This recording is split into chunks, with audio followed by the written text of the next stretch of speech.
Hola, buenas tardes. Gracias por la invitación a este congreso. La verdad es que es una pena no haber podido estar físicamente, a pesar de estar, es una sensación extraña. Pero bueno, a través de los medios de internet podremos, en cierto modo, paliar la situación. Eh, el objetivo de hoy, de mi intervención de hoy, era hablar sobre la situación de la atención a los niños y niñas víctimas de violencia de género. La idea era un poco hablar de los avances y los retos, ¿no? Lo que se había logrado y lo que quedaba por hacer. Realmente los niños y niñas víctimas de violencia de género es una de las problemáticas en las que más se ha avanzado en los últimos años en los temas de infancia. Yo suelo comentar que ya me gustaría a mí que nos hicieran el mismo caso en otros temas que nos han hecho en este. Yo recuerdo cuando publicamos la primera investigación que se hizo sobre el tema en el año 2006, el tema era auténticamente desconocido, era algo, fue realmente impactante el efecto que produjo la publicación de aquel informe. De entonces acá los niños y niñas se han reconocido como víctimas de violencia de género y hay todo un proceso en estos momentos, como ustedes saben, legislativo en marcha para darles un poco la atención que necesitan. Este proceso, que estamos hablando del 2006 a esta parte, puede parecer un tiempo muy corto para algunas cosas y increíblemente largo cuando se habla del sufrimiento y del dolor de los niños y las niñas. Y voy a poner un ejemplo respecto a de qué hablamos cuando hablamos de avances y retos. En aquella publicación, en aquella investigación, una de las cosas que dijimos es que era imposible saber cuántos niños y niñas había víctimas de violencia de género. Porque, entre otras cosas, mirando el iceberg de la problemática, cuando íbamos a las órdenes de protección, en las órdenes de protección se sistematizaban todos los datos de las mujeres, pero no se sistematizaba cuántos hijos tenían esas mujeres. Era algo que ni siquiera se contabilizaba. Como resultado de aquella investigación conseguimos que se modificara el formulario de las órdenes de protección y se introdujera el dato de cuántos hijos tenía cada mujer. Se sabía su nacionalidad, su edad, su raza, su cultura, su nivel económico, su nivel educativo, todo menos cuántos hijos tenía. Costó 3 años más, conseguir que esos datos que ya estaban incluidos en la orden de protección se contabilizaran, pasaran a ser parte de las estadísticas del Consejo General del Poder Judicial. Luego, aquí estamos hablando de una cuestión que tiene que ver, cuando yo intento hacer como hoy una perspectiva doble de lo que hemos avanzado y de lo que nos queda por avanzar, hay un punto que hay que poner encima de la mesa y que es común a muchos de los temas de infancia, y es que realmente lo que queda por avanzar es una cuestión de voluntad. Es una cuestión de voluntad política y de voluntad institucional. Es una cuestión de recursos económicos y humanos, no de que no sepamos cómo hacerlo ni de qué es lo que se supone que tenemos que hacer. A día de hoy sabemos cuál es la intervención que hay que hacer con los niños víctimas de violencia en general y víctimas de violencia de género en particular. Luego, si no lo hacemos, es porque no se ha dotado de los recursos humanos, económicos suficientes y necesarios para poder desarrollar esta atención terapéutica, educativa e integral que necesitan, tal y como dice la ley de violencia de género, que necesitan las mujeres. Una atención integral, del mismo modo la necesitan sus hijos y sus hijas. Y en ese sentido, cuando trabajamos en este tema, siempre hay que empezar, yo suelo decir que intento hacer como un paso atrás, ¿no? Cuando pienso en lo que son los niños y niñas víctimas de violencia de género, intento que la gente, sobre todo los profesionales que trabajamos en el ámbito de género también, hagan como un paso atrás, ¿no? Y se plantean qué significa ser víctima de violencia y qué significa para estos niños y para estas niñas ser víctimas de violencia. Porque la violencia tiene algunos elementos que son constitutivos y que sirven para saber por qué consideramos que los niños y niñas son víctimas de violencia de género, aunque nunca les hayan puesto la mano encima. Porque este es un ejemplo que yo siempre suelo poner. Para comprender realmente la violencia, yo realmente puedo comprenderla si entiendo que uno no es más víctima de violencia porque me dé una paliza, que por presenciar como mi padre se le da a mi madre, que por acostarme por la noche sin saber si a la mañana siguiente, cuando me despierte, mi madre va a estar viva o no, independientemente de que haya presenciado esa paliza o de que me la hayan dado a mí también. Ser víctima de violencia implica vivir en el terror, Y el terror es una palabra clave cuando hablamos de las víctimas de maltrato, de cualquier víctima de maltrato. El terror habla de levantarte y acostarte por la mañana y acostarte por la noche sin saber si alguien a quien amas va a estar vivo, si tú mismo vas a estar vivo, si te van a agredir de todas las maneras que podamos imaginar durante ese día o si ese día te vas a librar. Y eso siempre va a depender de la voluntad de otra persona, en este caso del agresor. Pero en cada caso de violencia siempre el control y la autonomía es algo que las víctimas han perdido de una manera muy radical. Así que hay que entender qué significa ser víctima de violencia de una manera estructural, porque la violencia tiene que ver con tres elementos muy claves. Primero, hay que poner encima de la mesa y decir claramente, y enlazando por donde empezaba mi intervención, que esto es una cuestión de derechos humanos. Es tan básico como la violencia es una vulneración de los derechos humanos de cualquier persona que la sufra, y en este caso los niños y niñas víctimas de violencia de género están viendo vulnerados sus derechos, no solo por las personas que agreden a sus madres y que los agreden a ellos, sean sus padres o no lo sean, sino también por las instituciones que no los atienden y por la sociedad que no los reconoce o no reacciona ante ellos de la misma manera y con la misma contundencia que ha reaccionado con el problema, con el dolor que sufrieron sus madres. Segundo, hay que entender que la violencia es una cuestión de daño. Siempre hay un daño en el desarrollo de la persona. Es un daño que siempre va a existir, independientemente, siempre va a haber un daño psicológico, independientemente de que haya o no un daño físico o que haya o no, además, un daño sexual. Pero el daño en el desarrollo siempre va a estar en una víctima de maltrato. Y además, por supuesto, hay que entender que ese daño se habrá producido desde un abuso de poder. Y el poder es un elemento, es el otro elemento neurálgico cuando trabajamos en los temas de violencia.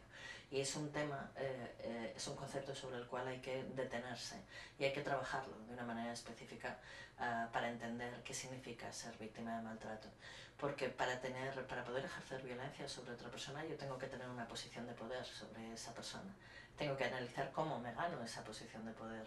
Porque la manera más fácil de ganarme esa situación de poder es, por un lado, elegir la víctima lo más vulnerable posible, o si no es vulnerable, hacer a esa persona vulnerable, y por otro lado, establecer una relación afectiva con esa persona. La mejor manera de poder agredir a alguien es que ese alguien te quiera.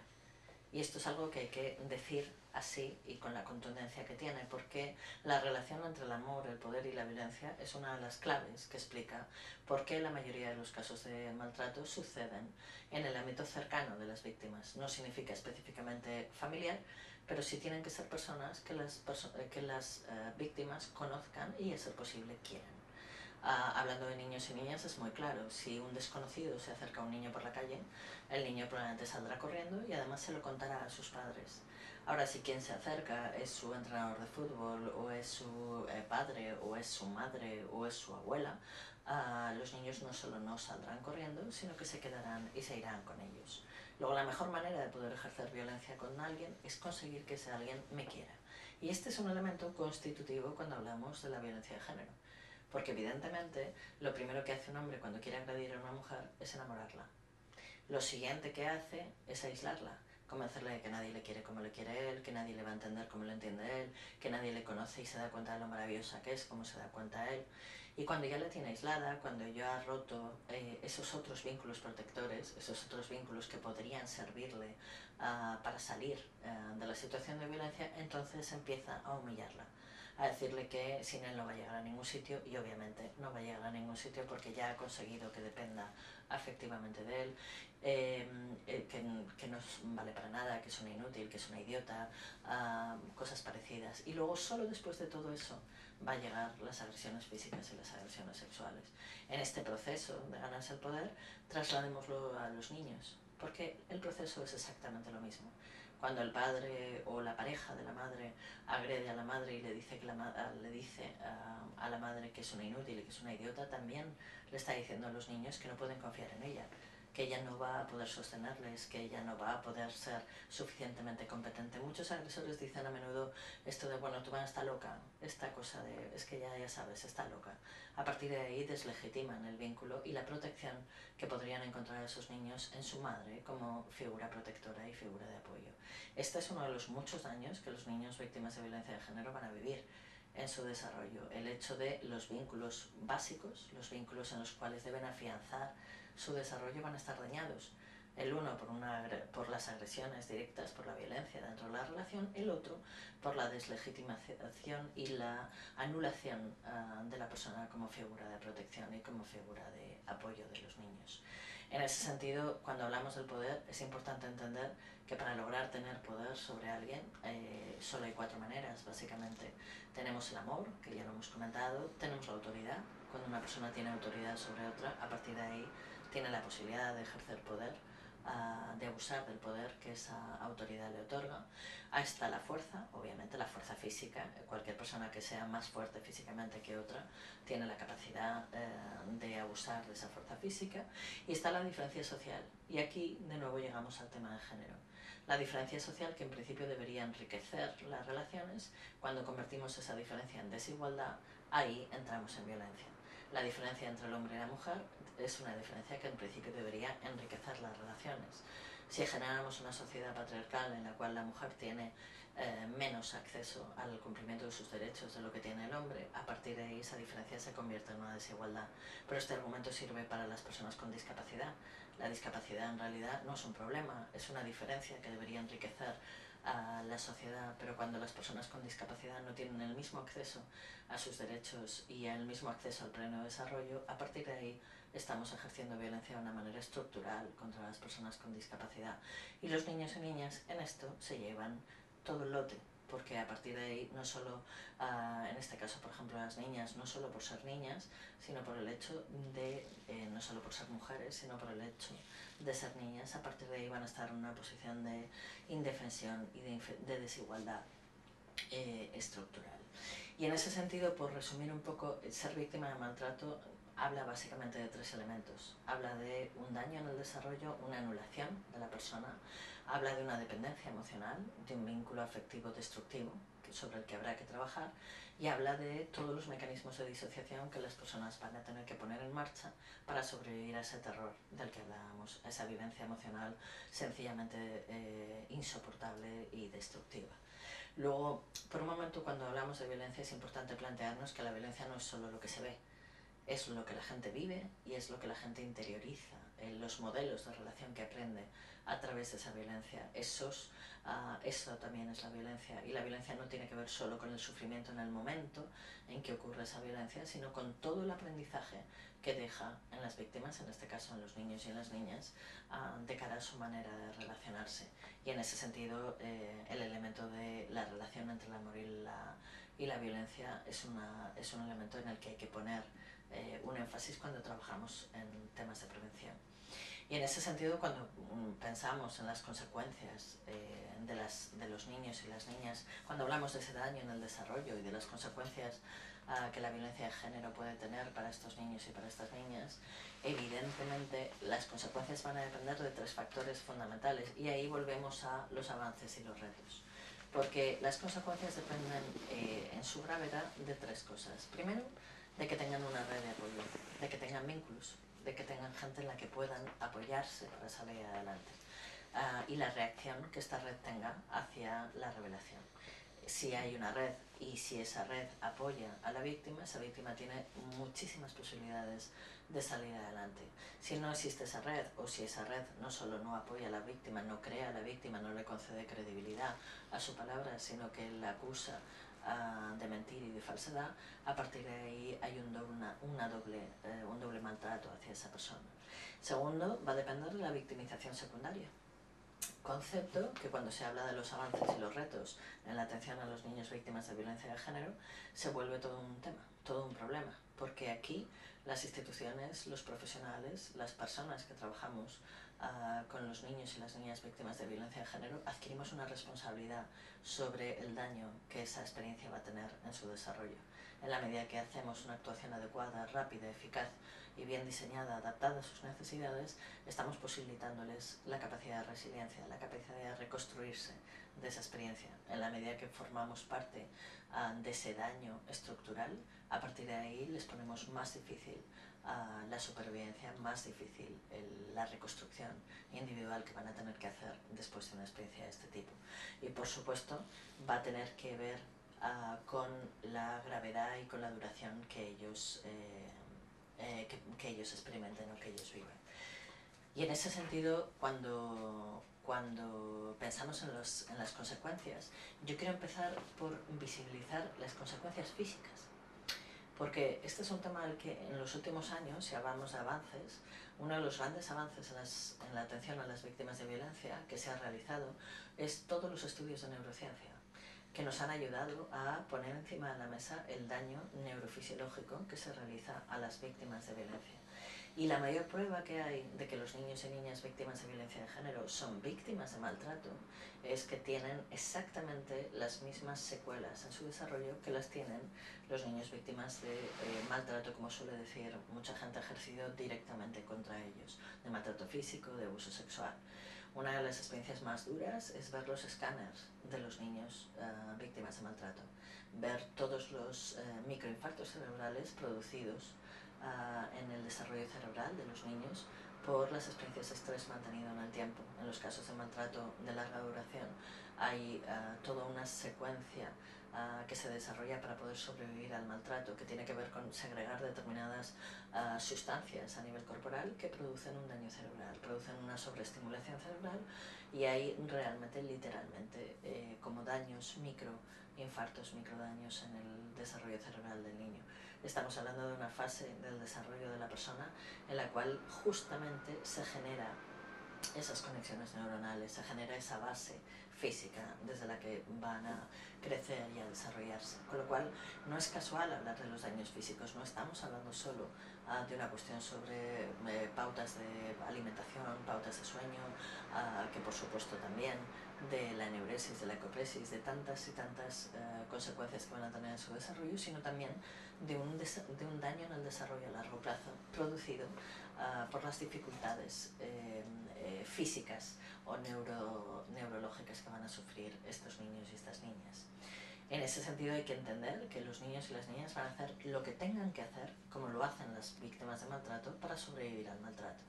Esto implica una cosa que técnicamente hemos llamado el síndrome de acomodación al abuso, que pasa por desarrollar toda una serie de estrategias de supervivencia que conllevan la anulación de la memoria, el olvido, la anulación de la percepción, el borrar determinadas cosas, el no percibir determinados estímulos, una anulación de la capacidad de razonamiento, de la capacidad selectiva, de una serie de capacidades que tienen que ver con la adaptación al entorno.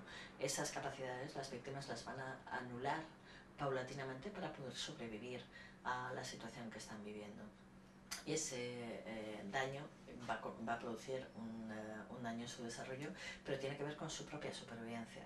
No es un daño voluntario, no es un daño banal, pero tampoco es un daño inducido por ellos mismos. Es un daño que se realiza para poder sobrevivir a la situación en la que ellos están viviendo, y que luego se va a plasmar en muchas ocasiones, sobre todo en edades muy tempranas, en somatizaciones, en daños fisiológicos y somatizaciones muy severas.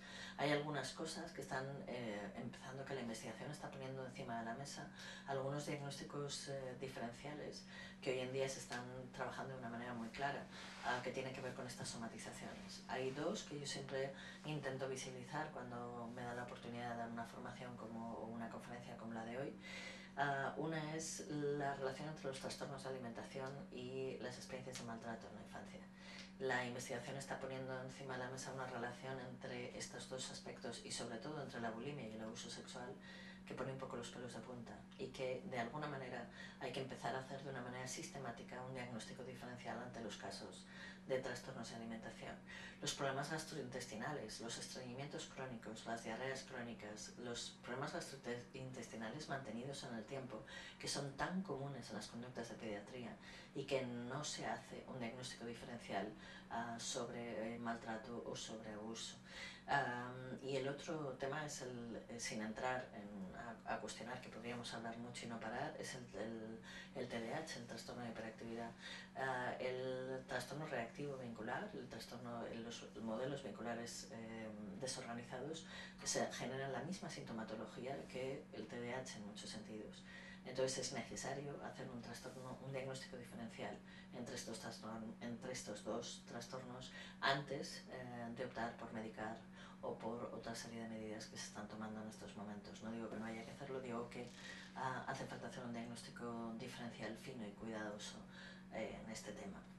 Respecto a las alteraciones afectivas que van a sufrir, por supuesto, yo siempre intento explicar que la base del desarrollo afectivo del ser humano es la autorregulación, con lo cual siempre que veamos una víctima de maltrato vamos a ver una persona, un niño o una niña en este caso, desregulada. ¿Qué significa esto? Vamos a ver conductas extremas. Los extremos son los que nos tienen que llamar la atención siempre. Pero a mí me parece muy interesante insistir en que hay extremos que se ven y extremos que no se ven. Por ejemplo, la hiperactividad es un extremo que se ve, la hipotonía y la inactividad es un extremo que no se ve y que está ahí. El trastorno del sueño, hay un extremo que es el insomnio y las pesadillas, pero hay otro extremo que es la hipersomnia. Los niños y niñas que tenemos durmiendo 14, 15 horas cada día. Y eso, como no se está viendo, no se está identificando como un indicador de maltratos o una posible secuela de este maltrato.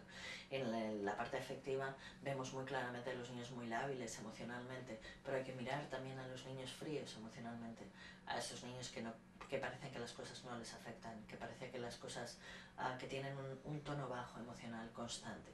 Yo cuando trabajo mucho con la gente de educación siempre le digo, cuidado porque nosotros atendemos mucho a los niños problemáticos, a lo que se llama en las aulas los niños problemáticos, pero los que se nos pasan desapercibidos son esos niños que empieza el año, acaba el año y el profesor no ha oído su voz ni una sola vez.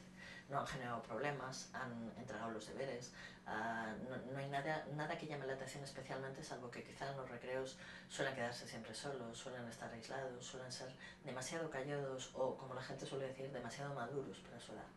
Cada vez que escucho esa expresión pienso, ojo, nosotros estamos viendo lo que es aparentemente más visible.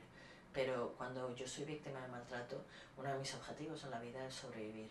Y sobrevivir, entre otras cosas, pasa porque los demás no me vean y no se enteren de lo que está pasando. Porque si estoy amenazado, si estoy aterrado por las consecuencias que podría tener que alguien se enterara de lo que a mí me pasa, voy a hacer muchas cosas para que la gente no lo sepa, para que la gente no se entere de cómo estoy yo. Luego hay que ver siempre los dos extremos como indicadores de maltrato. Por supuesto hay alteraciones cognitivas, alteraciones sociales, las tienen en las transparencias, no me voy a extender mucho sobre ellas, pero sí quería hacer un recorrido para que se viera qué significa ser víctima de maltrato, qué significa ser víctima de violencia, por qué necesitamos intervenir con los niños víctimas de violencia de género de una manera específica. Porque una de las cuestiones más interesantes en esto y en la que yo creo que sí se ha avanzado, y por eso lo quiero poner en esta perspectiva, es que cuando empezamos a poner encima de la mesa la necesidad de atender a los niños y a las niñas y de reconocerlos como víctimas de la violencia de género, una postura muy habitual entre los profesionales era decir, interviniendo con su madre, intervenimos con ellos. Garantizando el bienestar de su madre, garantizamos su bienestar. Esto no es así.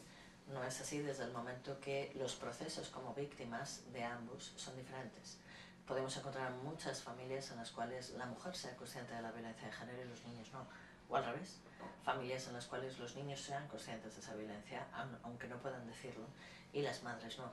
Luego, el proceso, los tiempos, las técnicas, las necesidades específicas de cada uno de ellos son diferentes. No podemos entender que interviniendo con la madre vamos a garantizar el bienestar y la atención terapéutica a los niños y a las niñas.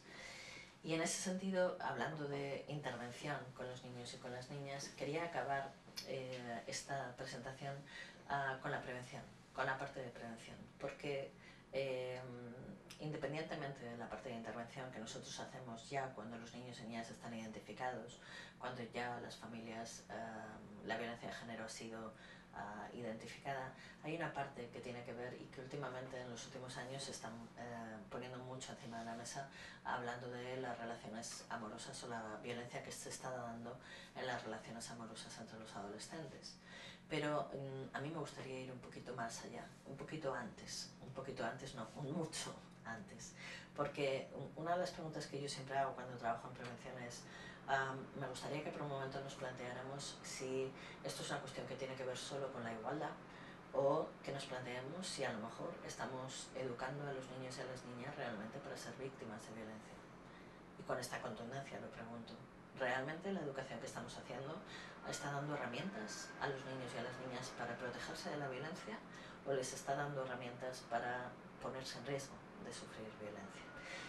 Y esta es una pregunta que hay que hacerse previa o al menos paralela a la igualdad, porque no tiene que ver solo con la igualdad, porque esta pregunta es válida para los niños y para las niñas. Es decir, qué herramientas, qué mensajes educativos les estamos dando que hacen posible que sean víctimas de violencia. Hay 4 mensajes básicos que nosotros solemos trabajar mucho en los programas de prevención y hacemos un programa específico que si les interesa pueden descargárselo íntegro de la página web, que la hemos colgado en la página web de Espirales, que se llama Escuchando mis tripas, que es un programa de prevención del abuso sexual infantil en educación infantil. La idea es empezar desde el principio.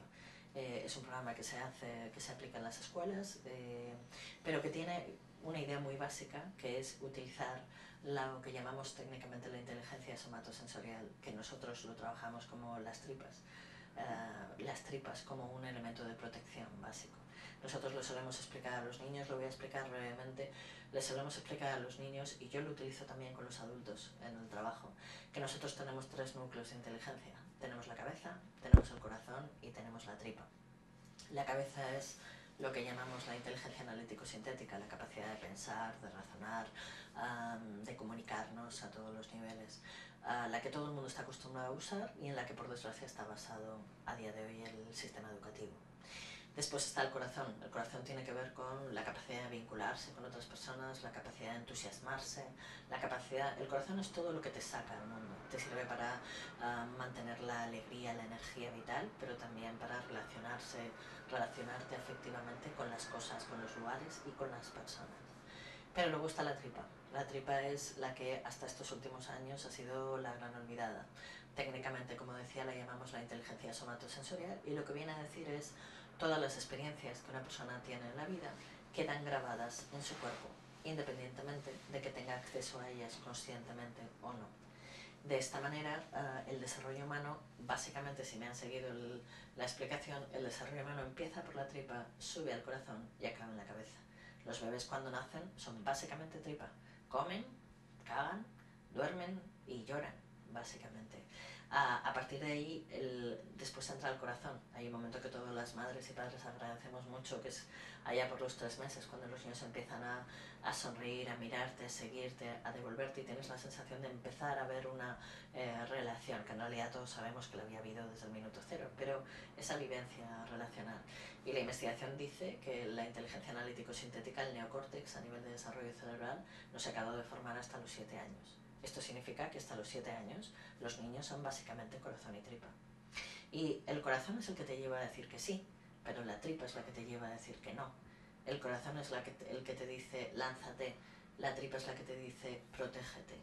La protección está en la tripa. Los niños pueden no entender determinadas cosas, pero identifican perfectamente la angustia, el miedo, la rabia. Las sensaciones corporales de protección son uno de los elementos capitales del trabajo de prevención. Y esas sensaciones corporales, el asco, la rabia, el miedo, la ira, todo eso se puede identificar y se puede enseñar a los niños a identificarlo independientemente de quién les venga esa emoción. Porque una de las dificultades básicas para los niños y las niñas, obviamente, es reconocer estas emociones cuando estas emociones se las provocan personas a las que ellos quieren, personas a las que ellos necesitan, personas de las que ellos dependen.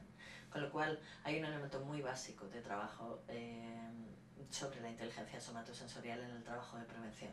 Hay un principio que es muy primario. Hay una serie de herramientas que hay que dar a los niños para ser capaces de reconocer sus propias sensaciones corporales y de utilizarlas como criterio de decisión. Y digo a los niños, en realidad debería decir a los adultos, porque la inteligencia somatosensorial está absolutamente negada y despreciada a nivel social. Esto de la intuición, los conocimientos que uno tiene, porque además la inteligencia somatosensorial tiene una característica muy interesante, y es que son conocimientos vivenciales. Uno los sabe positivamente que son ciertos, aunque no pueda explicarlos. Son conocimientos que se imponen. Y el miedo es un conocimiento vivencial. Cuando yo tengo miedo, no tengo miedo racionalmente. Cuando yo tengo miedo, mi cuerpo tiembla, Cuando yo tengo miedo, salto cuando oigo la llave en la puerta de casa. Cuando yo tengo miedo, tengo pesadillas por la noche porque no puedo dormir, porque el hecho de irme a dormir enlaza con una situación de indefensión de tal calibre que no puedo ni manejar. El miedo es una experiencia vivencial. La protección está en la tripa, no está en la cabeza, ni siquiera a veces está en el corazón. Y eso me lleva al segundo elemento de prevención básico, que tiene que ver con el trabajo de los vínculos afectivos. Con el trabajo de los vínculos afectivos destructivos. Y entender que un vínculo afectivo, aunque sea destructivo, no deja de ser vínculo afectivo. Decirle a la gente, si hace esto es que no te quiere, es no entender de qué van los vínculos afectivos, porque los vínculos afectivos no son solo los positivos. Hay un montón de vínculos afectivos negativos, inseguros, más o menos destructivos, que siguen siendo vínculos afectivos y que la gente necesita y busca en su vida. Cuando uno piensa en esto que yo decía de ¿realmente educamos a los niños para protegerse de la violencia o para ser víctimas de la violencia? Yo pienso en mensajes que les damos, básicamente como una cosa que yo digo mucho de el mundo en blancos y negros, ¿no? El mundo en dicotomías. El mundo hoy en día se divide en los buenos y los malos. Como digo yo siempre, todo el mundo que aparece en la tele parece haber comprado la verdad en el mercado de la esquina. Todo el mundo tiene razón y el otro está equivocado. No hay ningún referente que salga en la tele para decir, no sé qué pienso, no sé cómo actuar, tengo dudas, estoy asustado, tengo miedo. Todo eso no sale en la tele. Pero en la tele eso no existe. Y si no existe, no hay referentes para la gente. Esto va de o estás conmigo o estás contra mí, o eres de los buenos o eres de los malos. La violencia, si algo introduce en la vida, es penumbra, duda, incertidumbre, situaciones de le quiero pero me siento dañado, estoy asustado pero en el fondo no debería sentir esto. Son experiencias de ambivalencia afectiva para los cuales todos estos esquemas que les estamos dando de los buenos y los malos no funcionan. Porque cuando yo le digo a un niño no vayas con extraños, si luego resulta que el 80% de los casos de violencia ocurren en el entorno de intimidad, ¿qué hago con esto? ¿Cómo me manejo? ¿Cómo es posible que es que los malos están dentro de los buenos? ¿O cómo va esto? ¿No? ¿Quién es bueno y quién es malo? O esto de la violencia pasa en otro lado, esto en nuestra familia no pasa, esto aquí no, entonces no hablamos de ello, porque ¿para qué vamos a hablar de ello con nuestros hijos? Si a nuestros hijos no les va a pasar. Y entonces, claro, nuestros hijos, justamente por no hablar de ello, les ponemos en riesgo de que puedan ser víctimas de violencia. O cuidado con el que no piensa como tú, cuidado con el que es diferente a ti. Tienes que emparejarte con alguien que sea como tú. Tienes que quedarte en el pueblo, quédate conmigo, como digo yo, hay una frase muy habitual, sobre todo de las madres, ¿no? El quédate conmigo, quédate a mi lado, quédate cerquita mío, quédate en el pueblo, no salgas, no te separes de mí, quédate conmigo porque mientras estés conmigo estarás a salvo, en vez de dotar de capacidades de autonomía y de autoprotección a las personas.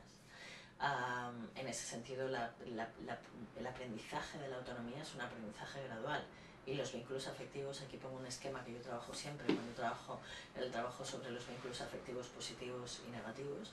El vínculo afectivo positivo va de generar autonomía, va de hacer libre, va de generar fortaleza, va de educar a la gente para que la gente se vaya, para que la gente pueda vivir por sí misma. Y ese es un equilibrio entre la autonomía y la protección, entre el corazón y la tripa, que uno va interiorizando y va educando poco a poco con nuestros hijos y con nuestras hijas.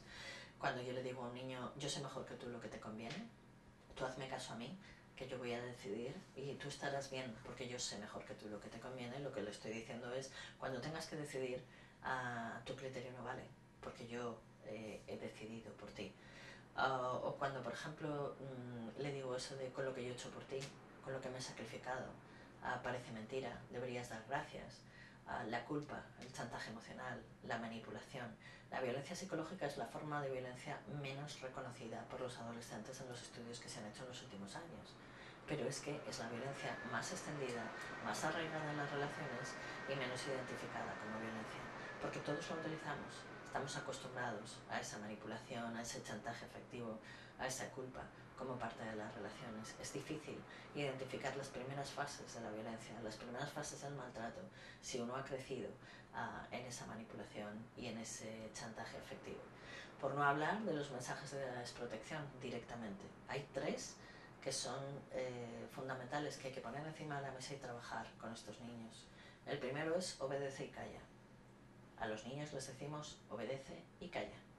Luego, cuando yo quiero que revelen un maltrato que están viviendo, cuando el padre, ya no digamos si es el padre quien está ejerciendo el maltrato, es decir, ¿cómo voy a conseguir que los niños y las niñas puedan revelar lo que les pasa si les hemos dicho obedece y calla? Tú no molestes, quédate y habla solo cuando yo te pregunto, cosas parecidas.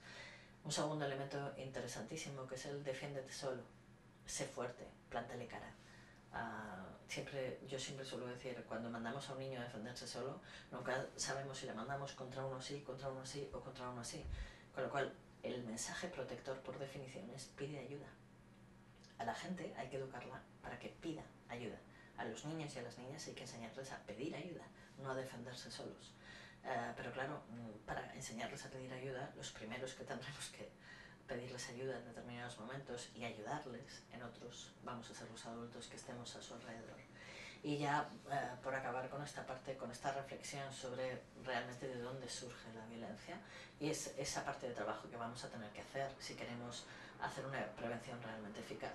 Hay una serie de mensajes que directamente legitiman la violencia, pero de esos mensajes a mí me interesa uno muy interesante que es mi hijo es mío y yo hago lo que quiero. Y yo pienso, ¿qué diferencia hay entre la maté porque era mía y mi hijo es mío? Porque al final esto va de convertir a las personas en posesiones. Y en el momento que yo convierto al otro en una posesión, me otorgo el derecho a ejercer violencia. Que mi hijo sea mi hijo no significa que sea mi posesión, ni que yo tenga derecho a hacer determinadas cosas o hacer lo que quiera con él o con ella. Mi hijo sobre todo es una persona, y una persona que tiene una serie de necesidades y una serie de derechos en su desarrollo que yo estoy obligado a garantizar. Pero estamos acostumbrados a que los padres pueden decidir. De hecho, hay estudios que ponen un poco los pelos de punta. Cuando les preguntamos a los niños y a las niñas, recuerdo una investigación que hicimos en la cual le preguntábamos una pregunta que, como digo, pone los pelos de punta, y le preguntábamos a los niños, ¿quién tiene derecho a pegarte? Ojo con la pregunta, ¿quién tiene derecho a pegarte? La respuesta fue unánime y contundente, mis padres. La única persona que tiene derecho a pegarme son mis padres. Luego, si estamos educando a nuestros hijos con la creencia de que los padres tienen derecho a pegarles, ya los maestros no, porque esto lo hemos erradicado. Ya los niños tienen claro que los maestros no pueden pegarles, pueden gritarles, pueden humillarles, pero pegarles no. Pero los padres sí, los padres tienen derecho. Entonces estamos uniendo el amor desde la crianza, estamos uniendo el amor a la violencia. Les estamos diciendo que la gente que les quiere tiene derecho a agredirles. Luego entonces llévenlo a la violencia de género. Plantéense cómo las personas llegan a tener relaciones violentas de género. Plantéense cómo los niños y las niñas van a reaccionar en una situación de violencia de género cuando han sido educados desde esto, desde cállate, obedece, desde tú eres mi hijo y yo decido y yo hago. Luego hay una parte que tiene que ver, una parte del trabajo preventivo, que es dar un paso atrás. Porque sobre todo esto, además, están por supuesto los mensajes de desigualdad, los de las princesas rosas y los príncipes azules, los maricón el último y cosas parecidas. Pero sobre esto, además, mi pregunta y mi planteamiento para hoy y como reto para el futuro, creo que es necesario, si yo me planteo la atención a los niños y a las niñas víctimas de violencia de género, dar un paso atrás y plantearse cómo esos niños y cómo esos adultos han llegado a normalizar y sistematizar unas relaciones de violencia de semejante envergadura. Muchas gracias.